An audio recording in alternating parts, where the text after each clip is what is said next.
So one of the drawbacks to doing the overnight show is we usually don't get to give anything away. And that sucks. Those daytime shows get to give stuff away. But every once in a while, they throw us a bone. So some exciting news here that I want to pass on. And it's not just our show. It's all of Fox Sports Radio. But they included our show. How nice of that is of management to include our program. So Fox Sports Radio has teamed up with our friends at tirerack.com. You hear us talk about tirerack.com a lot. It's a good company. They've got a good product. Everyone needs tires these days, right? And that's just the way it is. And so to give away a set of 4, not 1, not 2, not 3, a set of 4 brand new tires. How cool is that? Yeah. Valued at up to $1,500 every 2 weeks. So it's not just a one-time giveaway. No. Every 2 weeks. Every 2 weeks during this summer. And that's right, 3 lucky listeners will receive a set of 4 tires plus installation, taxes, and fees, valued at up to $1,500. And it can be yours.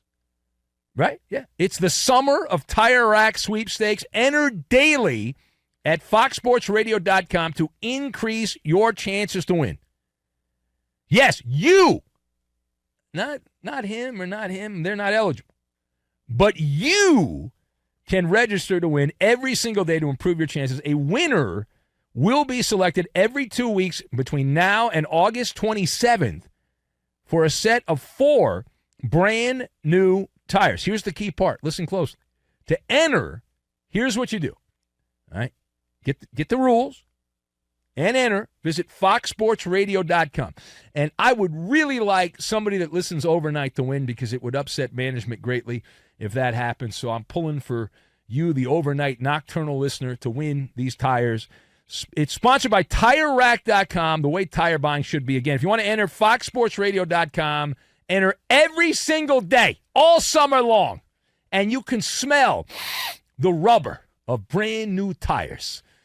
And you can thank your friends at tirerack.com and Fox Sports Radio. The New York Mets are making some waves. Not on the field, of course. No. The Mets are morbid on the field. But off the field, they're making some headlines. If you've not been following along, there are other things than Shohei Ohtani to talk about regarding trades.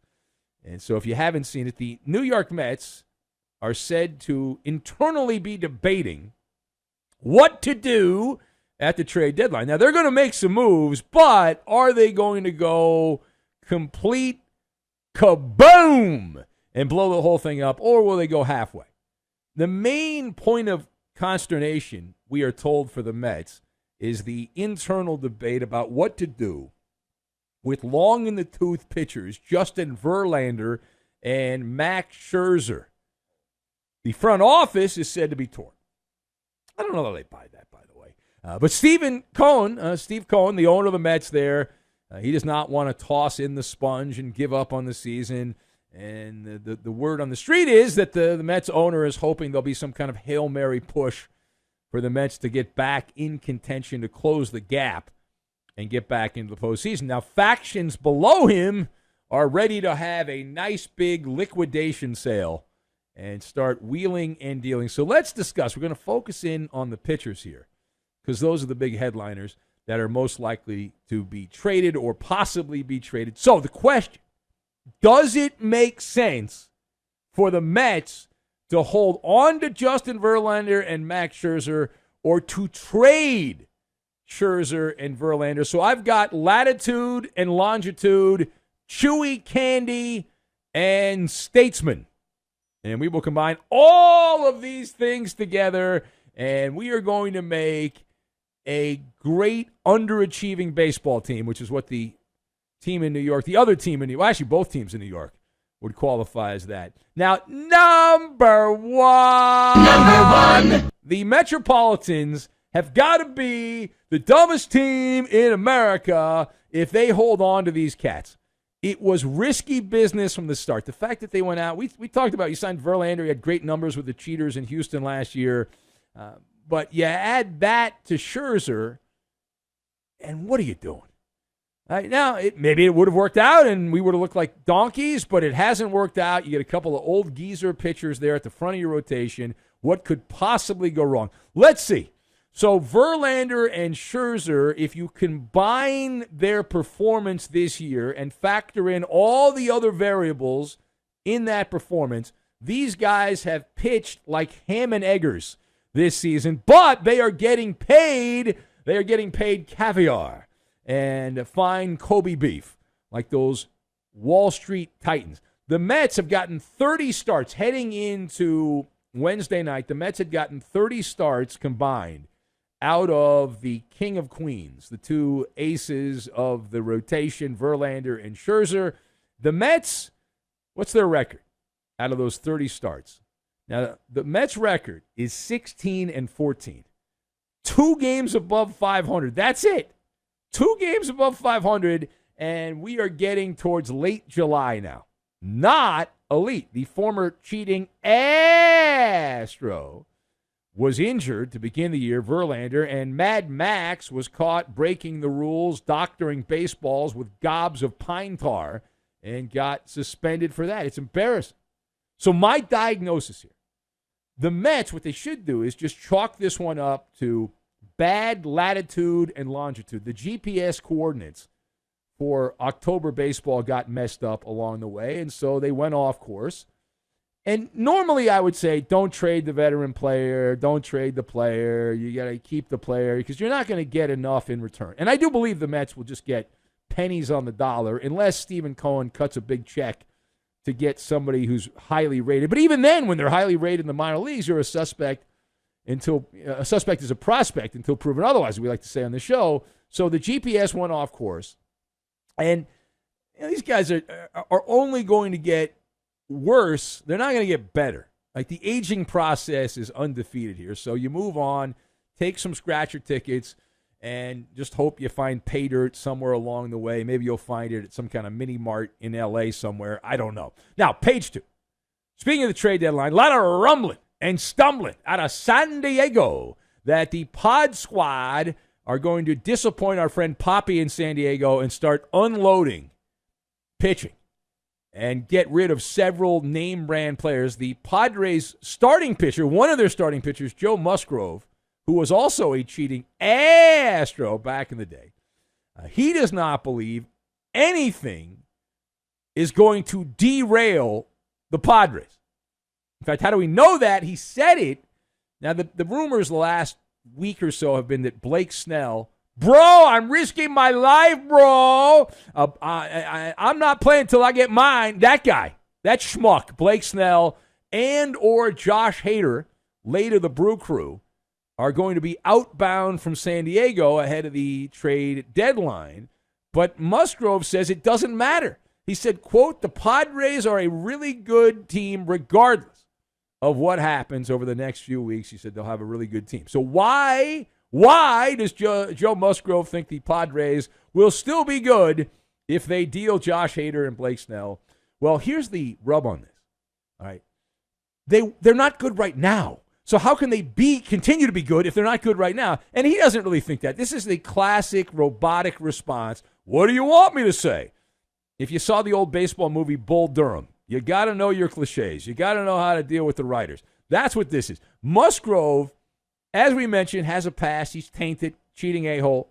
He was regurgitating the company line and enjoying some of those, that old 1980s chewy candy, Bonkers. I don't know if you ever had that. I think it's back, by the way. But you are what your record says you are, as we like to point out. The Padres record sucks. San Diego, 9.5 games behind the Doyers in the National League West and 6.5 games behind the Fightin' Phils for the final wild card spot in the National League. They've got big names who have had little game, and baseline production, the offense in particular, is the main culprit for San Diego, why they are under 500. And now that they have television revenue issues, the Padres are one of the teams that lost their cable contract. Major League Baseball took it in-house.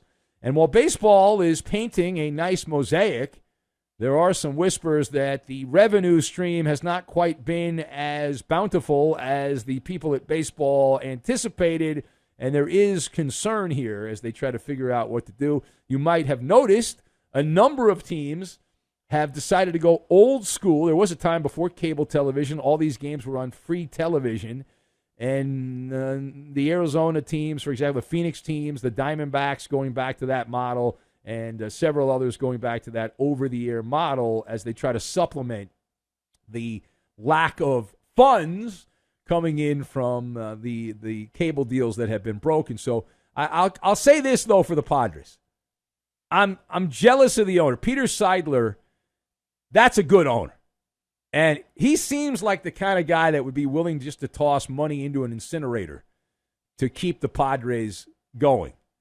We'll see how much money he wants to toss into that incinerator before he has a change of heart. Now, final point. Let's go over to the New York Yankees. Aaron Judge and Shohei Ohtani. They matched up this week. Aaron Judge getting hemorrhoids on the bench while Ohtani was playing for the Angels. And Ohtani has a legit chance to break the AL home run record this year, at least based on the way this season has gone over the last month and a half for Ohtani. He set an Angels record in June for home runs. He's continued to bash the ball here in the month of July. But Judge doesn't seem too worked up into a lather. At least that's what he's saying publicly. He was asked about the possibility that his record will already be broken. He said, quote, "Records are meant to be broken." I've never heard that before. Do you think he came up with that on his own? You think that's an original quote by Aaron Judge? Records are meant to be broken? Probably not. He said, quote, "It would be exciting for the game if he," meaning Ohtani, and we went out there and he got 63 plus, so we'll see what happens. Close quote. Now, Aaron Judge saying that records are meant to be broken, an original take. Are you buying what he is selling? Do you believe he really feels that way? Yeah. So I'm giving this one a little stink eye. Yeah, I am. I don't know what you're doing, but I'm giving it a little stink eye. Playing the statesman. This is diplomacy is what it is. The ambassador. Not the ambassador to Bakersfield. That's Rob. But this is the ambassador to Shohei Ohtani's heart and the baseball scribes there. He doesn't mean what he says. It took over 60 seasons for Roger Maris's American League record to go down. I realize that a bunch of National League guys passed Roger Maris by, but the American League record, Roger Maris had it for 61 seasons. You don't go out and set a record, and then 12 months later, or less than that, even the record goes away. That would be deflating is what that would be. And Ohtani is certainly within striking distance. He did not hit a dinger on Wednesday against the Yanks. So he still leads baseball. He got 35 home runs in 94 games. So that works out to be on pace for 60 home runs. So if Ohtani has a couple of good weeks over the pace, he will then be in line to get to Aaron Judge, who's at 62 home runs last year, and Roger Maris at the 61. By the way, we heard rumors the other day that Judge was about to come back to the fold for the Yankees. Now Aaron Boone was asked about that and says, well, everything's great. Judge is making steady progress from his mangled toe taken out by Dodger Stadium. Took out Aaron Judge. The ghost of Chavez Ravine took out Aaron Judge. But Aaron Boone said there is no timetable for his return. So, no time soon. I'm going 1st of August. I'll give him another 10 days, 11 days, 1st of August, something like that.